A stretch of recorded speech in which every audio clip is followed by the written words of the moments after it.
Mga diskarte ito. So matagal-tagal tayong walang gantong client. Ito yung Ford Escape na 2000 model, 2005 yata, something ganun.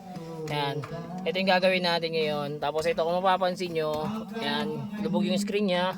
7 inches yung pinaka nakalagay. So papalitan natin siya, gagawin natin 9 inches kasi gusto ni Bossing 9 inches yung updated na OS na yung Android na ilalagay natin. Okay, tara, let's go. Yung pagbaklas nito, itong buong panel na to, kailangan nyo siyang kalasin. Yan.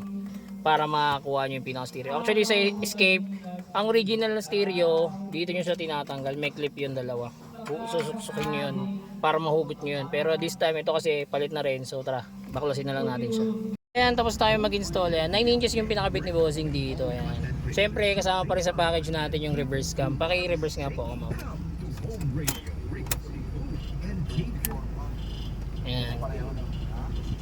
Retrofitting yung ginawa natin dito. Tapos ito, pwede ka na rin ito mag-Waze, Netflix, YouTube, Google Map yan.